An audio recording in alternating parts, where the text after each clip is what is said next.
네, 안녕하세요. 오늘은 사기죄의 구성 요소 중에 기망행위를 볼 텐데, 기망이란 거는 재산상의 거래 관계에서 지켜야 할 신의칙에 반하는, 신의칙은 신의 성실의 원칙을 말합니다. 그걸 반하는 모든 적극적이고 적극적 혹은 소극적 행위로서 타인에게 착오를 일으키게 하는 행위를 말한다. 즉, 착오를 불러일으키는 행위를 기망행위라고 하는 겁니다. 근데 수단 방법에는 제한이 없어요. 수단 방법에는 제한이 없기 때문에 명시적, 묵시적, 자기 부자기를 불문한다고 합니다. 네, 그렇다고 하고 이건 뭐냐? 기망행위에 의해서 조세를 포탈한 경우, 조세를 강제적으로 징수하는 국가 또는 지방자치단체의 직접적인 권력작용을 사기죄의 보호법이긴 재산권과 동일하게 평가할 수는 없는 것이므로 조세범 처벌법 위반죄가 성립하면 변론으로 하고 형법상 사기죄는 성립하지 않는다고 하네요. 그러니까 이제 국가를 갖다 속여가지고 조세를 안 냈어요. 그렇다고 해서 사기죄는 아니라는 거죠. 주유소 운영자가 농어민 등에게 조세 특례 제한법에서 정한 면세율을 공급한 것처럼 위조한 면세율 공급 확인서로 정유회사를 기망하고 면세율을 공급받음으로써 면세율과 정상료의 가격 차이 상당히 이익을 취득한 사안에서 국가 또는 지방자치단체를 기망하여 국세 및 지방세의 환경세액 상당을 편취한 것으로 볼 수 없다. 그러면 지금 결론적으로 기망행위가 성립하지 않는다는 거고, 즉 국가나 지자체 대상 기망행위는 사기죄 성립 안 한다는 거죠. 네, 이 정도 아시면 될 것 같고, 그 다음에 명시적 기망행위. 명시적 기망행위는 말 그대로 명시적 기망행위죠. 그 다음에 묵시적 부작위에 의한 기망행위가 있고, 명시적 기망행위 먼저 보겠습니다. 자, 융통어음을 진성어음인 것처럼 속여 할인받으면서 일부의 담보를 제공한 경우, 담보가액을 공제하지 아니한 편취금액 전부에 대하여 사기죄가 성립한다고 하네요. 네, 별로 중요한 판례는 아닌데 그래도 일단 보시면 일단은 어음이 있는데 융통어음이 있고 진성어음이 있죠. 근데 융통어음은 하자 있는 어음이죠.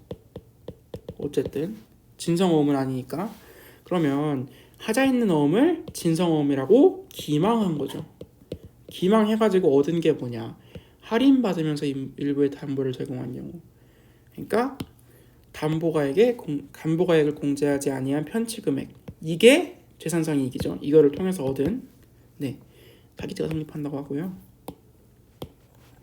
그 다음에 두 번째, 특별한 자금 공급 없이는 도산이 불가피한 상황에서 신용과대 조작, 변태적 지급 보증 등 재력과시 등의 방법으로 변제 자력을 가장하여 대출, 그리고 지급 보증 및 어음 할인을 받은 행위가 사기죄에 해당한다. 그러니까 내가 원래 돈을 그러니까 원래 같으면 안 빌려주겠죠. 도산이 불가피한 상황인데 누가 돈을 빌려주겠어요.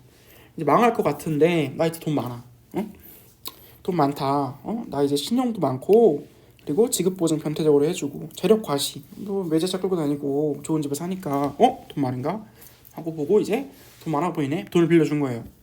원래는 안 빌려줄 상황인데 이 사람이 속였죠. 기망행위를 해서 재산상 이익을 얻은 거죠. 대출, 지급 보증 및 어음 할인. 그래서 이거는 사기죄에 해당한다.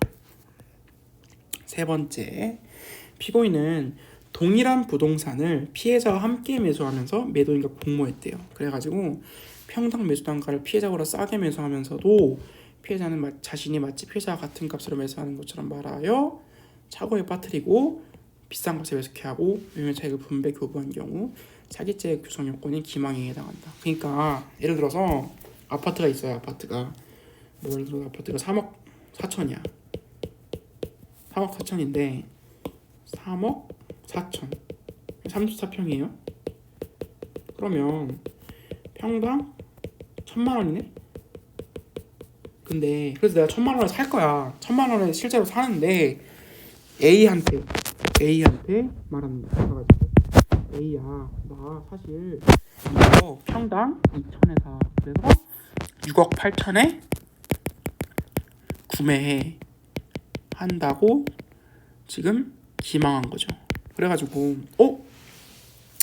이 사람도 6억 8천에 구매하네. 그러니까 야 6억 8천에 구매하면 이거 완전 대박이야. 이거 엄청 오를 거야. 이렇게 얘기를 한 거죠. 그러면 아니 이 사람도 6억 8천에 자기가 구매를 하는데 내가 이거 구매한다고 손해를 보겠어요?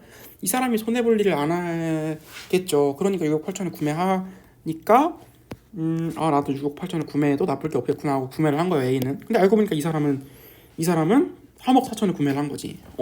이거 사기라는 거예요. 사기해가지고 6억 8천에 구매해가지고 매도자랑 이거 나눠 가진 거죠. 사기입니다. 네. 그리고 이거 좀 중요하고 접속 후에 매 30초당 정보 이용료 1,000원이 부과되는 060 회선을 임차한 피고인이 휴대폰 사용자인 피해자들에게 음악 편지 도착 등의 문자 메시지를 무작위로 보내서 피해자들로 하여금 마치 아는 사람으로부터 음악 및 음성 메시지가 도착한 것으로 오인하게 만들어서 통화 버튼을 누르고 접속하게 한 후 정보 이용료가 부과되게 하여 저 선생이 이거 취득한 경우 사기죄에 해당한다. 말도 안 되는 경우죠. 말이 됩니까 이게? 네? 그럼 안 되죠. 그러니까 060으로 전화가 오면은 이거 받으면은 30초당 정보 이용료가 1,000원이 부과돼요. 근데 060으로 이제 전화를 하나 파는 거죠. 그래가지고 예를 들어서 문자를 쏘는 거예요. 문자 랜덤으로 문자를 쏘는 거예요. 랜덤으로 나 현우야 노래 불렀는데 한번 들어봐 하고 음성 메시지를 보낸 거예요. 음성 메시지 보내서 현우가 노래 불렀네? 한번 들어봐야지. 노래 한 4분 막 이래. 그러면 얼마입니까? 2,000원 8,000원이잖아. 8,000원을 나가게 되는 거예요. 마이너스 8,000원. 사기라는 거예요 이거. 이해되시나? 그 다음에 절도 범인이 절취한 작물을 자기 것이냐. 그러니까 작물을 훔쳤는데 예를 들어가지고 이제 마트에 가가지고 나 마트에 가서 뭘 샀냐. 마트에 가서 이제 마트에 가서 주스를 하나 샀어요. 주스를 샀는데 이거를 사실 변기에 갖다 버리든 본인이 마시든 친구를 주든 창문에 뿌리든 바깥에 뿌려버리든 하수구에 버리든 상관이 없어요. 어떻게 처분을 하든 상관이 없어요. 그냥 훔친 물건을 갖다가 처분했을 뿐이고 그거는 이제 절도죄 처벌만 받아요. 근데 제3자에게 담보로 제공하고 금원을 편취. 그러니까 보세요. 주스를 갖다 훔쳤는데 이거 내 거 아니죠. 훔친 작물인데 내 거야 하고 주스 이거 잠깐 맡길게. 맡기고 이제 나 돈 좀 빌려줘. 10,000원. 10,000원을 이제 빌려받았다. 그러면 이 사람 입장에서는 주스를 가지고 있는데 이 주스가 사실 알고 보니까 이 사람 게 아니에요. 사기를 당한 거죠. 네.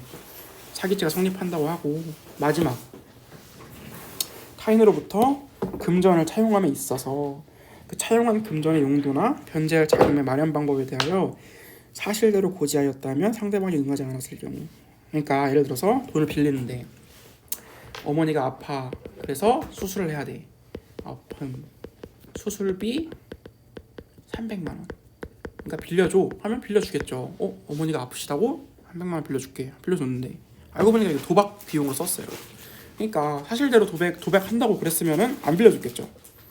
근데 이제 거짓말을 친 거죠. 어머니가 아프니까 300만 원을 내라.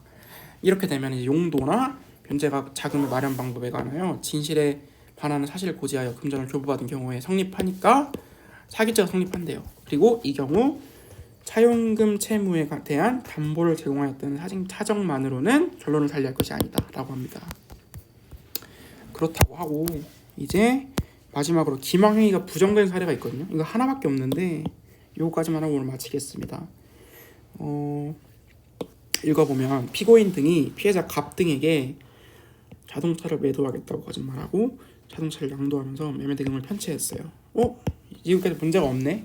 자동차 팔고 돈 받았어요. 근데 자동차에 GPS를 부착시킨 거예요. 그래가지고 어떻게 했느냐. 차를 세워놨겠죠. 이제 차를 이제 세워놨는데 다시 갖고 와가지고 팔아먹었어요.